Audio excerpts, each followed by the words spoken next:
It was the silence that gave it away. Monica, my wife of 15 years, had always been the chatty sort. Every dinner, she'd talk about work, the PTA meetings, Sarah's art projects. Our life was never short on noise. But lately, her words felt rehearsed. Like lines she was obligated to deliver, not truths she felt compelled to share. As an architect, I pay attention to detail. It's what makes or breaks a structure.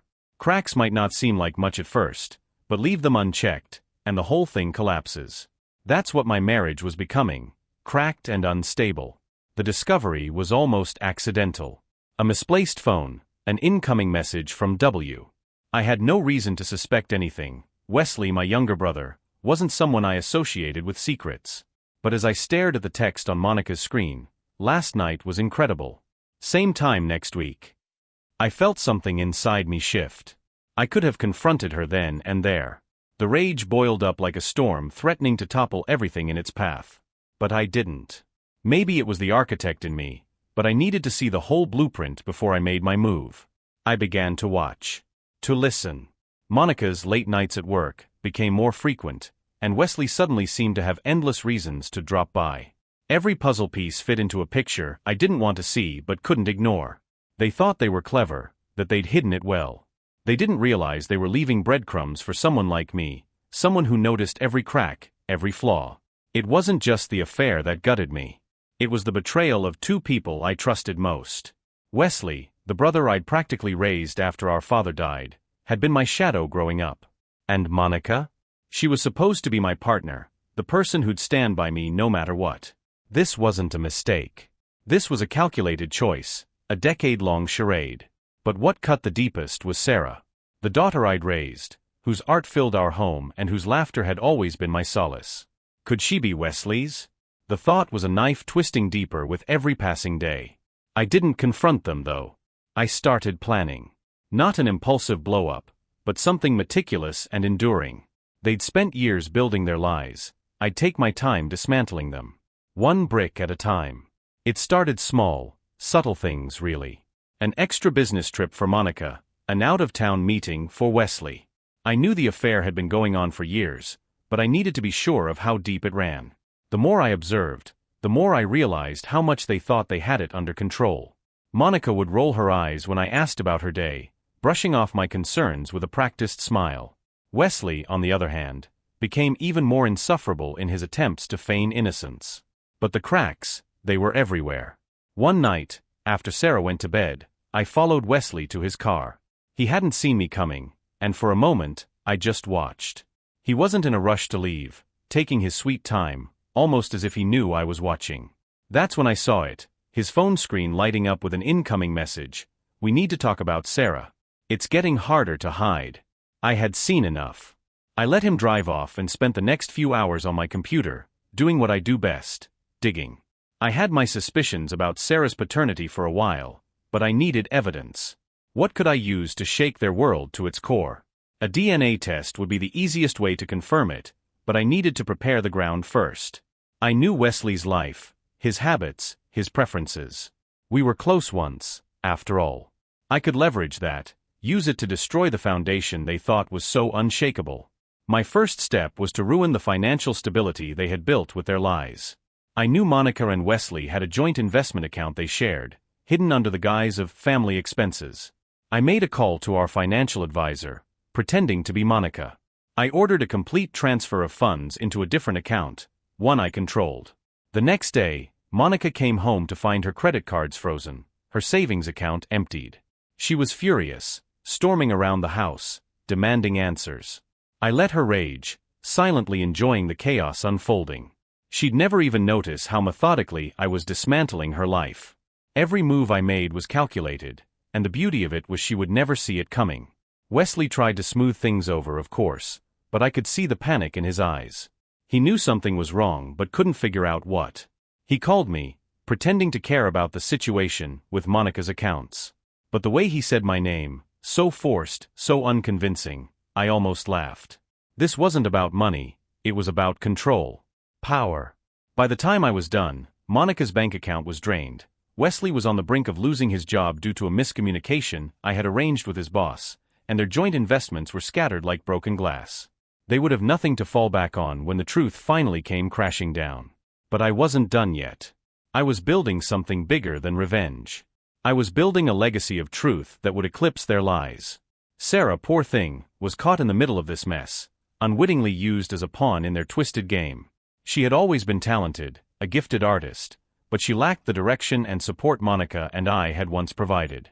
I saw the way Monica would stifle Sarah's art, dismissing her passion as a childish hobby. Meanwhile, Wesley would throw out empty compliments, playing the role of the doting uncle, acting like he cared. I started to support Sarah quietly, slipping her money for her supplies, helping her with contacts in the art world. I wasn't just helping her succeed.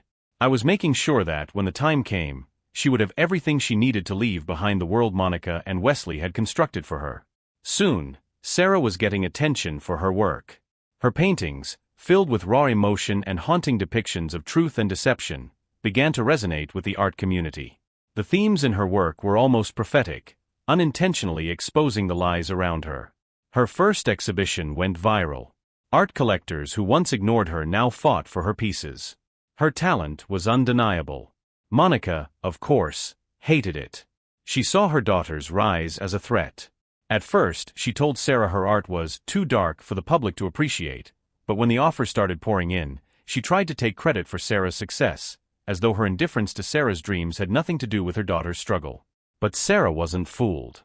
She saw the lies her mother told. She saw the way Monica would twist the truth to make herself look better. And in time, Sarah came to realize the extent of the betrayal. And when she did, when Sarah found out that Wesley was her real father, she was angry, hurt. But she understood. She understood that the truth, however painful, was the only way forward. That was when I knew my work was almost complete. It wasn't long before the inevitable happened. Sarah had always been close to Monica, but now there was a distance between them, an invisible wall of distrust that Monica couldn't see but Sarah could feel. I didn't need to say a word to Sarah about what I knew. She'd already started piecing it together, her art growing sharper with every brushstroke. She began to paint scenes of betrayal, of families torn apart by secrets, and of a father who wasn't who he thought he was.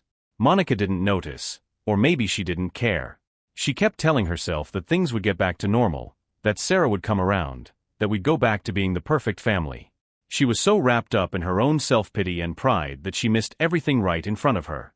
The breaking point came when I dropped the bombshell, the DNA test results, into her lap. It was a Saturday morning, and I had arranged for Monica and Wesley to come over under the guise of a family meeting. It was supposed to be just a talk about the financial troubles, about the way forward. They had no idea what was coming. We sat in the living room, the three of us, and I handed Monica an envelope. Her eyes narrowed as she looked at it, sensing something was off. She opened it slowly, unfolding the paper with trembling hands. I could see her trying to process what she was reading, her face shifting from confusion to disbelief. Wesley looked at me, his usual cocky demeanor crumbling as he realized I was holding all the cards now. "What is this?" Monica finally whispered. "The truth," I said flatly. "The truth about Sarah." I watched as she glanced back down at the test results. I could see the gears turning in her mind, trying to piece together how everything was falling apart. The silence stretched out between us, thick and suffocating. "Wesley." Monica's voice broke, barely a whisper. It was more a question than a statement. I didn't need to say anything. The silence between them spoke volumes. The guilt, the shame. It was all there in their eyes. Wesley, who had spent years pretending to be the doting uncle, now looked like a guilty child caught in a lie too big to escape. Monica turned to Wesley, her face contorting with a mixture of rage and heartbreak. "How long?" she asked, her voice shaking. "Monica, please," Wesley started, his voice weak, but she cut him off. "How long, Wesley? How long were you planning to lie to me? To use me like this?" Wesley stood up, trying to put distance between himself and Monica. "I didn't plan it. It just happened. We didn't mean for it to go this far." "You didn't mean for it to go this far?" Monica laughed, but it wasn't a laugh, it was a sound of disbelief, as if the very concept of their betrayal had become too much to process. "You've been lying to me for over 10 years. 10 years, Wesley." "I never meant to hurt you," he muttered, but the words were hollow. I could see the tears in his eyes, but they didn't move me. Nothing could make me feel sorry for him anymore. Monica turned to me, and I could see the storm brewing behind her eyes. "Why didn't you tell me?" she demanded.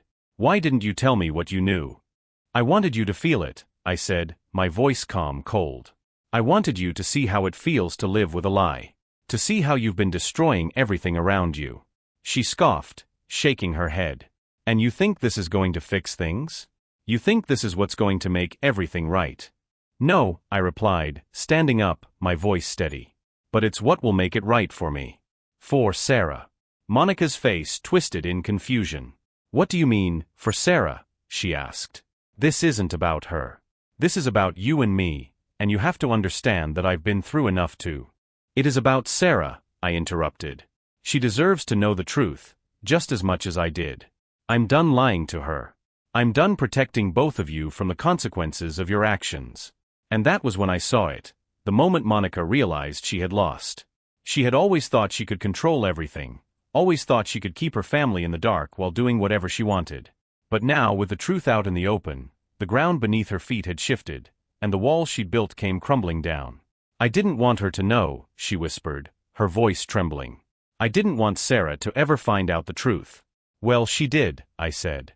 "And the truth is, you're not her mother, Wesley's not her uncle, and you two are nothing but a pair of selfish liars." Monica collapsed on the couch, her hands shaking as she realized what this meant, how everything she'd built was now destroyed. There was no going back from this. There was no way to patch up the mess they'd made.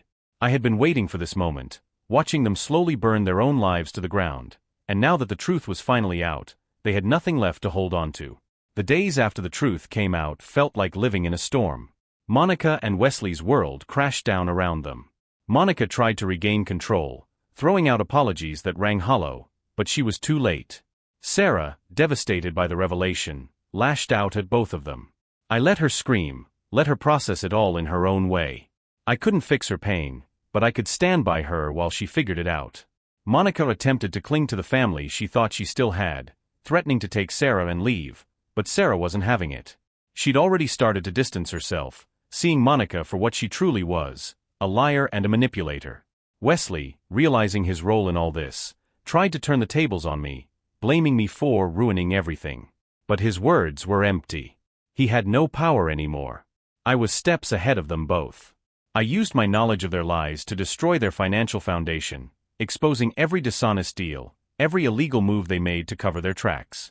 Their so-called perfect lives unraveled fast. Wesley lost his job. Monica lost her status. And most painfully for her, she lost Sarah. Through it all, Sarah's art began to take flight. The themes in her work, truth, betrayal, and identity, resonated with the art world. Her first exhibition went viral. Galleries sought her out. Collectors clamored for her pieces. I helped her every step of the way, not just with money, but with my belief in her. Monica, meanwhile, tried to stifle her, calling her art dark and disrespectful. But Sarah wasn't listening. She was her own person now. As Monica and Wesley fought to salvage their crumbling lives, Sarah and I built something better. She started to live for herself, not for their approval. She wasn't just surviving anymore, she was thriving. The last time I saw Wesley was in court. He tried to plead for some mercy, but it was too late. I had already won, not through vengeance, but through love and support for Sarah. She didn't need Monica's approval. She didn't need Wesley. In the end, it wasn't about destroying them, it was about giving Sarah the chance to rebuild. And as I watched her stand proudly in front of her art, her truth shining through, I knew I had succeeded. The real revenge wasn't in their downfall, it was in her rise. The days after the court ruling were quieter than I expected. Monica and Wesley were left to pick up the pieces of their shattered lives, but it wasn't my concern anymore. They had made their choices, and now they had to face the consequences. For Sarah and me, life slowly started to find its rhythm. I was there for her every step of the way, but it wasn't just about picking up the pieces of our broken family. It was about giving Sarah the space to grow into the person she was meant to be, without the shadow of lies hanging over her. Her art flourished like never before. Each new piece was more powerful than the last, an emotional release, a testament to her journey from betrayal to truth. It felt like every gallery that featured her work was a step away from the chaos her mother and uncle had created. She wasn't just gaining recognition in the art world, she was gaining a sense of self. And I couldn't be prouder. The first time she called me after an international exhibition, her voice was so full of pride. "Dad, they loved my work. I sold almost everything," she said, almost in disbelief. "That's incredible, sweetheart," I told her, my heart swelling. "You've earned it all." For the first time in a long time, I felt truly at peace. I had given Sarah the support she needed, helped her find her own path. And in return, she was creating something beautiful that was all her own. Monica, on the other hand, retreated into herself. She tried to salvage what was left of her reputation, but no one was buying the lies anymore. The people who once admired her now whispered behind her back. Wesley wasn't any better off. He spiraled, unable to regain any semblance of the life he had once taken for granted. They were broken, together, yet alone. As for me, I had learned something important through all of this. Revenge, while sweet, had never been the real goal. It had been about justice. It had been about giving Sarah the truth, and in doing so, allowing her to reclaim her life. I didn't want to destroy Monica or Wesley. I wanted them to face their consequences. But it was Sarah who truly taught me what mattered. She had risen above their betrayals, carving out a future for herself with strength and grace. I hadn't just protected her from their lies, I had helped her find herself again. And that, in the end, was all that mattered. A year later, at Sarah's second solo exhibition, I stood in the back of the gallery, watching her speak to a group of collectors, her face glowing with confidence. She had come so far from the angry, confused girl who once felt like everything she knew had been a lie. Now she was an artist with a voice, and nothing could silence that. As I watched her speak, I realized something. My work wasn't finished, but it wasn't about revenge anymore. It was about love. It was about redemption, for both of us. I had taken my pain, my anger, and turned it into something that would last far beyond any moment of vengeance. I had helped Sarah build something stronger than any of the lies that had held her back. And for that, I was finally at peace. The final chapter of this story isn't about what happened to Monica and Wesley. They'll always be tangled in their own mess. No, this chapter is about Sarah and me. About how, despite all the pain, we emerged from the wreckage stronger than before. Months passed. Monica, after a failed attempt at regaining some semblance of her former life, became a distant memory. I saw Sarah move forward, not with a sense of loss but with a quiet understanding of what she had to do to truly live. She wasn't the broken child she once was. She had transformed into someone who owned her past and her future both. I stayed involved in her life, of course, but I wasn't the crutch anymore. I was her father, her supporter, but not the one who would carry her burdens. She was doing that herself. I still remember the day Sarah came to me, the day she decided to leave the city and move into a small house near the coast, far away from the reminders of the past. "I need space," she told me one evening as we sipped wine together on the porch. "I need to make this my own. It's time for me to stop looking back." She was right. She had done the hard work. The work of healing. The work of finding herself in the chaos. Now it was time for her to step into the future on her own terms. I didn't stop her. I helped her pack and moved her into the small house she had picked out. It wasn't much, a little bungalow near the ocean, but it was everything she needed. She was taking the first real step into her future, leaving the ghosts of the past behind. As for me, I settled into my own new normal. The house felt quieter without her around, but it was a quiet I had earned. My work was solid again, my reputation was untarnished, and my mind finally was clear. I was at peace, knowing that my role had been to give Sarah the chance to heal, to build a future that didn't carry the weight of betrayal. Somewhere along the way, I had stopped thinking about revenge. I had stopped holding on to the anger, the hurt. I realized that the only real victory in all of this was watching Sarah take her power back. That was my reward. The life I had given her was more than I could have hoped for. When Sarah called me months later to tell me she was planning her first solo show on the East Coast, I didn't hesitate. "I'll be there," I told her. "Front row. You've earned it." As I watched her speak at the opening, surrounded by people who admired her work, I felt a lump in my throat. She had made it. She wasn't just the daughter of a man who'd been betrayed, she was an artist. A woman. And for the first time in a long while, I realized that I had nothing left to prove. In the end, I didn't need to destroy anyone. I didn't need to take them down piece by piece. All I needed to do was protect the one person who mattered most, Sarah. And now, watching her stand tall, full of grace and confidence, I knew it had all been worth it. It's strange how the years work. How in the beginning, everything feels like a storm you can't escape, and then one day, you wake up and realize it's over. Not because you've solved everything, but because you've learned to live with it. It's been a while now since Sarah's first solo show. I've watched her grow in ways I never imagined. She's making a name for herself, but more importantly, she's becoming the person I always hoped she would be. Confident, independent, unafraid to speak her truth. Her art is evolving with every brushstroke. What started as a painful expression of betrayal is now a powerful message of hope and self-discovery. She still calls me every week, sometimes more. She sends me pictures of new pieces, updates on her exhibitions, and we talk about everything, her latest project, the books she's reading, how the world is changing. It's funny, but after everything that happened, I realized I wasn't just rebuilding her life. She was rebuilding mine too. In some ways, she gave me back my purpose. For years, I had been consumed by the idea of revenge, of justice, of righting the wrongs that Monica and Wesley had created. But in helping Sarah rise, I found my own redemption. I had let go of the anger, the desire to punish, and I focused on what really mattered, making sure she never had to face the same darkness alone again. As for Monica and Wesley, they've faded into the past. I don't think about them anymore. They've each tried to reach out, in their own ways, but it doesn't matter. There's nothing left for me to say.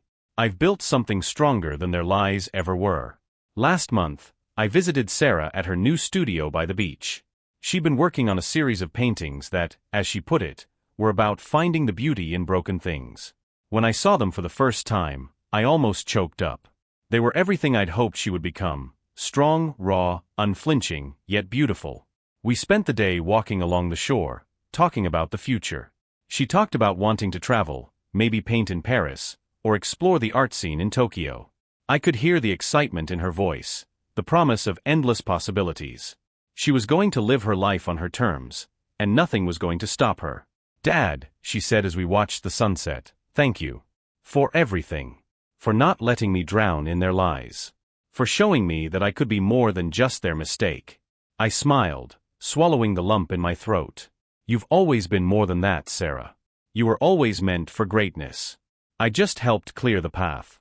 She hugged me tightly, and in that moment, I knew that whatever else happened, we were going to be okay. Life had a way of throwing curveballs, but we had both learned how to catch them. The house is still quiet without her, but it's a peace I've earned. My life has moved forward, and I'm no longer haunted by the past. I still work, still find fulfillment in my career, but now it's different. Now I do it because I want to, not because I'm chasing ghosts. I've come to realize that, in the end, it wasn't the revenge or the destruction of their lives that gave me peace. It was Sarah's rise. It was watching her step into the light, leaving the darkness behind. That was my victory. And that's the legacy I'll leave behind. One of truth, redemption, and the unwavering belief that no matter how broken you are, there's always a way to rebuild. One step at a time. It's been years now. Time has a way of healing wounds, even the deepest ones, but it also brings clarity. As I reflect, I realize that everything I did was always about protecting Sarah, not just from their lies, but from the idea that betrayal had to define her. She was more than the circumstances she was born into. She always had been.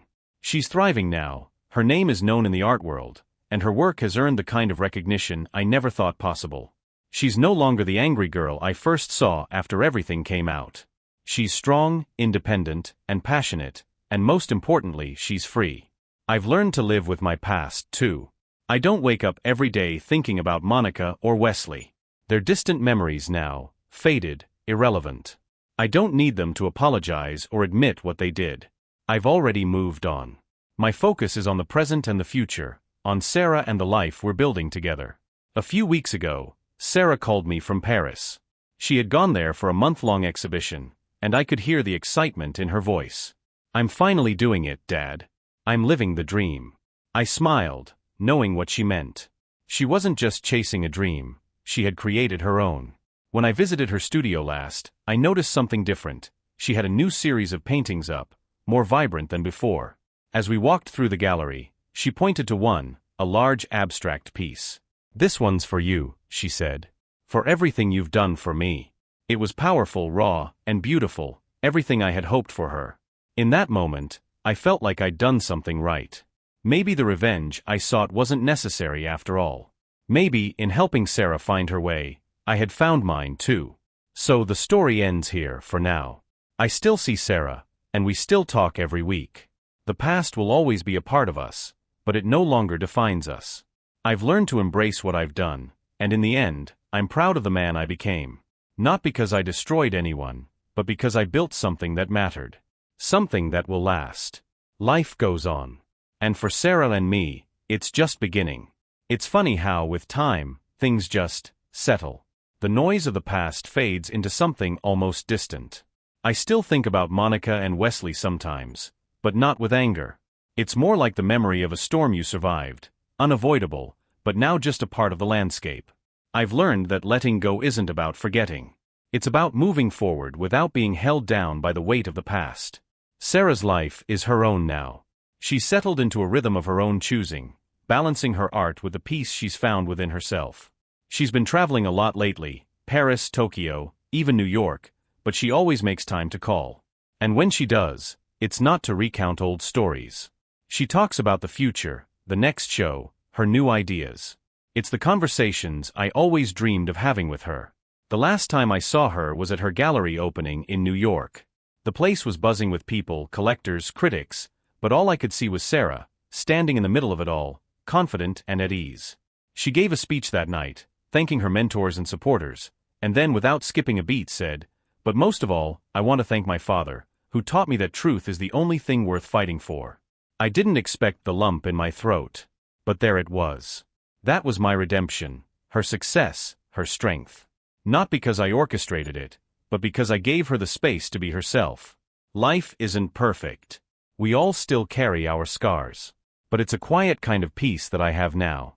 The anger I once clung to has faded, and in its place is something better, understanding. I know what matters now. It's not revenge. It's not destroying the people who wronged us. It's about building, creating, and learning to live in the truth. That's where Sarah and I stand, together, free. Time has a way of making things feel complete, even if you didn't know they were unfinished. Sarah and I are both in a better place now, stronger, freer, and finally unburdened by the weight of the past. I've come to realize that the pain of betrayal can either break you or build you. For Sarah, it built her into the woman she is today, and for me, it pushed me to become a better father, a better man. I don't wake up each day consumed with the past anymore. I've learned to appreciate the quiet moments, the ones where I can sit back and take in the peace that we've earned. No more revenge, no more anger. What matters now is moving forward. And we are. Recently, Sarah and I sat down at her new studio by the beach. She's been making a name for herself in the art world, but she's different now, calm, at peace with who she is. We talked for hours, about everything and nothing. But when she looked at me, her eyes full of gratitude, I knew we'd both come full circle. "You were always my strength, Dad. But now I'm strong on my own. You gave me the truth, and that's what saved me. And that's the real victory, isn't it? Not the revenge, not the chaos. It's the quiet, steady growth that comes when you face the truth head-on and learn to live with it. The rest fades away." I walked away from that conversation knowing that no matter what happened, I had done my part.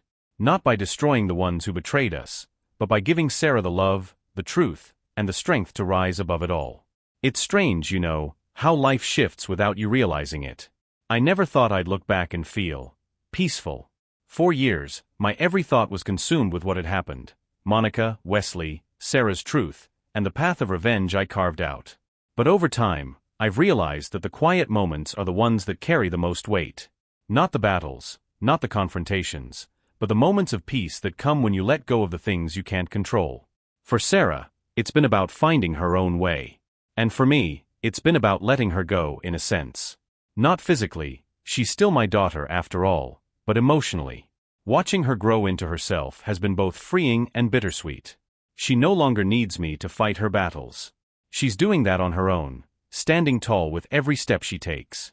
I see it in her art. I see it in the way she carries herself now, confident, not because she's proving anything to anyone, but because she's at peace with who she is. The last time I visited her gallery in New York, the energy in the room was different. It wasn't just about her work being appreciated. It was about her, finally, being appreciated for who she truly is. no longer hiding behind someone else's image of her, but stepping into her own light. Her work now speaks of more than just betrayal. It speaks of healing, of reclaiming power, of turning pain into something beautiful. And that's the power of truth. It doesn't just shatter everything. It can build something even stronger from the wreckage. I still keep in touch with Monica and Wesley, though it's less about closure and more about the reality of where we are. They've both tried to reconnect at different times, Monica with her usual charm, and Wesley with guilt-ridden texts. I never respond, not because I'm angry anymore, but because it's pointless. We've all said what we needed to say. And at the end of the day, nothing they could say would change what had happened. The past can only be rewritten by the future, and the truth always has a way of catching up with people. Monica and Wesley have their own lives to rebuild, and I've learned to accept that. It's not my responsibility to fix them, nor is it Sarah's. The only thing we can control is how we move forward, how we choose to live in the aftermath of everything. A few weeks ago, Sarah and I had one of our late-night talks on the porch of her beach house. The conversation meandered from her latest exhibit to her plans for the future, but eventually, she asked me a question I didn't expect. "Dad, do you ever regret how things went down?" she asked, her voice soft but curious. I sat back, thinking for a moment. Regret? No, I said finally. I regret some of the pain we went through, but not the choices I made. We couldn't undo what had been done, Sarah. But what mattered was that we didn't let it destroy us. You're here, you're stronger, and you're living your life for you. That's all that matters. She smiled, a genuine smile that reached her eyes. You're right. I've learned to let go of the past. I'm not running from it anymore. And I'm not ashamed of it. And that right there was the moment I knew we had both come full circle. We had survived. We had healed. And the most important thing was that we were both moving forward, no longer defined by the past, but empowered by the truth. Life is never without its scars. But sometimes, those scars are what make you stronger. They're what give you the ability to rebuild when everything seems lost. As for Sarah and me, we've rebuilt in our own ways.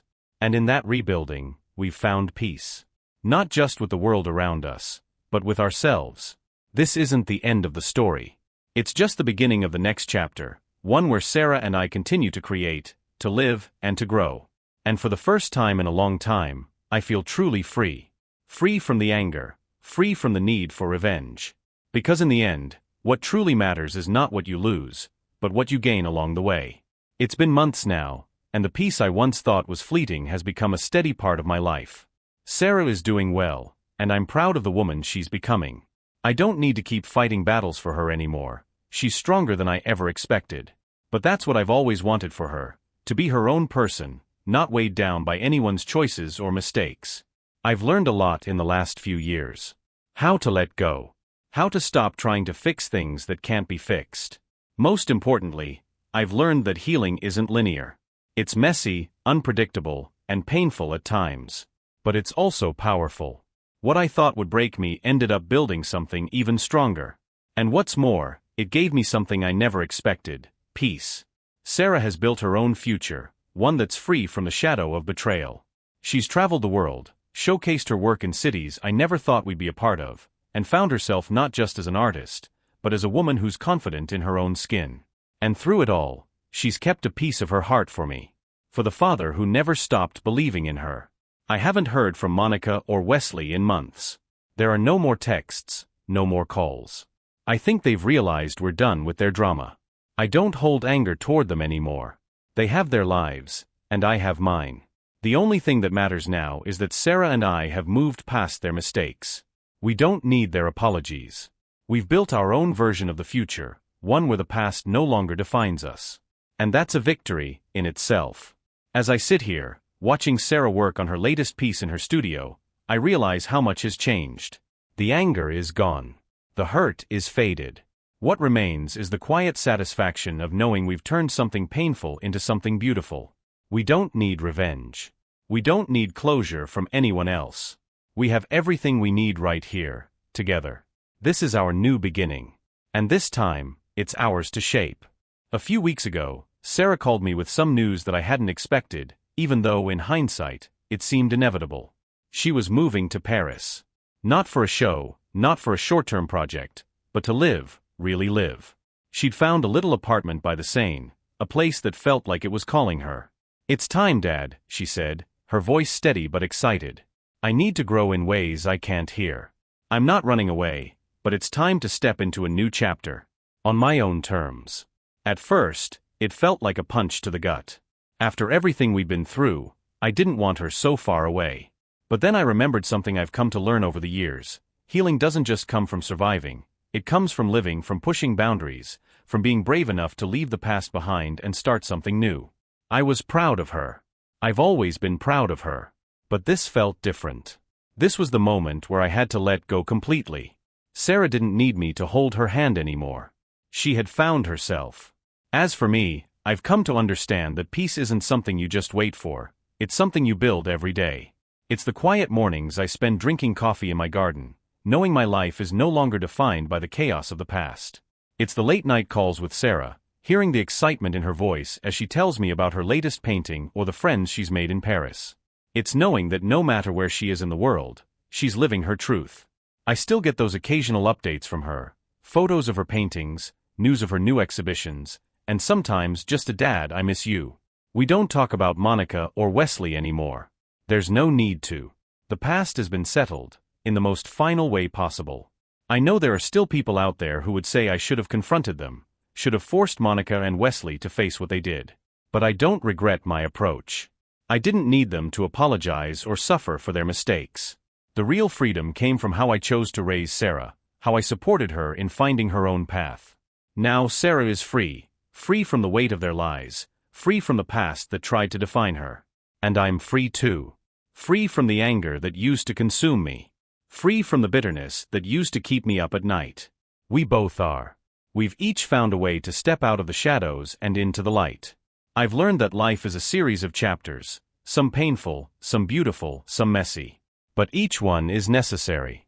I wouldn't be the person I am today without the heartbreak, the betrayal, or the pain. Those moments shaped me, just as they shaped Sarah. And now, we're both living in a way that's entirely ours, defined by nothing but the choices we've made and the love we've built. When I think about what I've gained from all of this, it's not revenge. It's not about seeing anyone suffer for what they did to us. It's about peace. It's about knowing that Sarah and I are free to live on our own terms, without the weight of the past hanging over us. And in that freedom, we found our own kind of victory. It's been a few months since Sarah left for Paris, and I've had time to reflect on everything that's come before and everything that's come after. There's something about space, physical, emotional, and mental, that allows you to see things clearer. Sarah has been gone long enough now that I can no longer view our days together through the lens of the chaos that used to define us. I'm proud of how far we've come, both of us. It's no longer just about survival. It's about living. Sarah is living her life, on her terms, and I'm doing the same.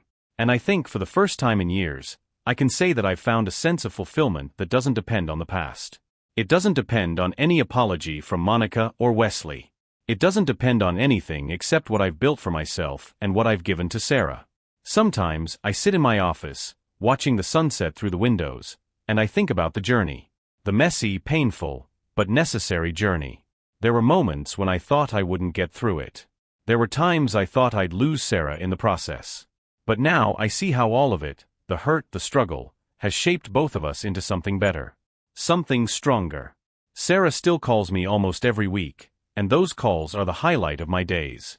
She's thriving in Paris, making connections, working on new pieces, and finding herself in ways that make me proud. She's becoming a force in the art world, and it's been incredible to watch from afar. We don't talk much about her past anymore, and that's okay. We've both put it behind us, not because we've forgotten, but because we've learned to live in a way that doesn't need to be defined by what happened before. I've made peace with the fact that we'll always carry parts of our past with us. The betrayals, the lies, the pain, it's all still there. But it doesn't define us anymore. What defines us now is how we move forward. What we choose to do with what we've been through. Last week, Sarah asked me if I'd be willing to come visit her in Paris for the opening of her next show. Without hesitation, I said yes. There's something about the idea of standing by her, watching her thrive, that feels like a full circle moment. I want to see her in this new chapter of her life, not as the father who protected her, but as the father who is proud of the woman she's become. When I arrive in Paris, I plan on simply being there. Not to fix anything, not to demand answers from anyone, but to be present. To see Sarah at peace, at the height of her success, knowing that she's free to live her life however she chooses. And in a way, it's exactly what I've always wanted for her, to live in the light, beyond the shadow of the past. I'm not sure where the future will take us. I'm sure there will be more struggles, more challenges along the way. But I also know that we've already overcome the hardest part, finding a way to live in truth. Sarah and I, we've built something stronger than the lies that tried to break us. And that's something no one can take from us. So for now, I'm at peace. Not because everything is perfect, but because everything is real. And that's enough. The flight to Paris was long but peaceful. It gave me time to think, to reflect on where we started and where we are now. I hadn't been to Paris in decades, and now I was coming not as a tourist, but as a proud father, here to celebrate Sarah and everything she's achieved. When I arrived at her small apartment overlooking the Seine, she greeted me at the door with a hug that felt different, stronger, warmer, like all the distance between us had melted away in that moment. "You're finally here," she said, beaming. "Come on, I have so much to show you." Her space was small but full of life. Paintings in every corner, sketches taped to the walls, a few cups of coffee abandoned next to brushes and canvases. It was the kind of chaos that made sense, creative, vibrant, alive. This was her world now, and I was just happy to be part of it, even for a little while. The night of her show was everything I hoped it would be. The gallery was packed with people from all walks of life, collectors, critics, fellow artists, all there to see Sarah's work. The pieces were breathtaking, filled with themes of resilience, transformation, and light breaking through darkness. One painting, in particular, caught my eye. It was abstract, full of warm tones and intricate details, but something about it felt familiar. When Sarah saw me staring at it, she walked over and smiled. "I call it rebuilding," she said softly. "It's beautiful," I told her. "It's us," she replied, her voice steady. "It's everything we've been through. Everything you taught me." I didn't know what to say, so I just hugged her. The rest of the night was a blur of congratulations, introductions, and celebrations. Sarah was in her element, confident and composed, and I watched her with a sense of pride I could hardly put into words. When the night finally wound down, and we were walking back to her apartment under the Parisian streetlights, she turned to me. "Dad, do you think we'll ever stop carrying it with us? Everything that happened." I thought about it for a moment before answering. "No," I said honestly. "But I don't think we need to. It's part of us. But it doesn't control us anymore. We've built something better, something stronger. And that's what matters." She nodded, her expression thoughtful. "I think you're right. I think we're finally free." That night, as I lay on the couch in her little apartment, listening to the sounds of the city, I felt something I hadn't felt in years. Contentment. Not the fleeting kind that comes and goes, but the deep, steady kind that comes from knowing you've done your part. Sarah was happy. She was thriving. And I was too. The pain, the betrayal, the anger, it had all brought us here. And now, it was just a part of the story, not the whole story. We were living in the light.